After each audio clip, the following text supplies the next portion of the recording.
Halo mga kamamshi and everyone. So ayan na po yung ating ginawang homemade special na Filipino egg pie mga kamamshi. So ayan na po yung outcome. So syempre, gusto kong bonggang-bonggang i-flex sa inyong mga kamamshi. So ayan. So ready na kayo mga kamamshi kasi ako ready na rin. So ayan siya. O diba? Super ka-perfect mga kamamshi. So, ganito lang.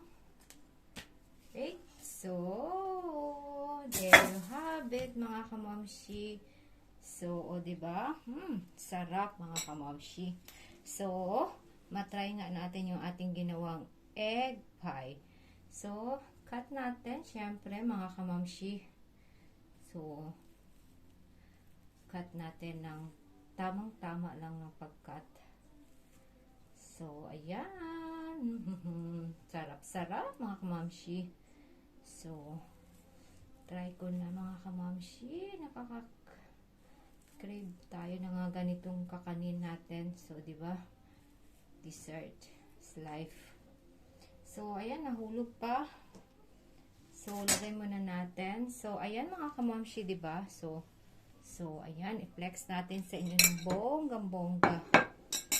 So, nakikita po ba? So, ayan, i-ready ko na. So, tanggalin ko muna itong mga kalat. So, ayan mga kamamshi, let's go, let's go! Pisa na tayo dito. Para mas masarap. Sarap to partner sa coffee, mga kamamshi. So, mga kamamshi, sarap. Sarap mga kamamshi, diba? So, yan. One more try sa kabilang side. So, pinahirapan ko yung sarili ko, diba?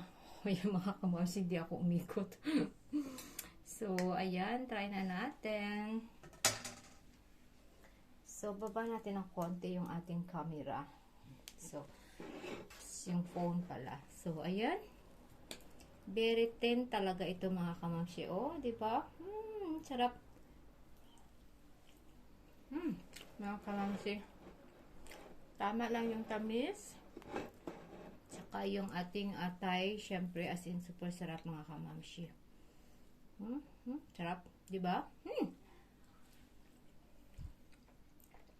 Craving satisfied mga kamamshi. Sarap. So, ayan po. Happy baking everyone mga kamamshi. So, ayan. Thank you everyone. So, ciao ciao. Maraming salamat po.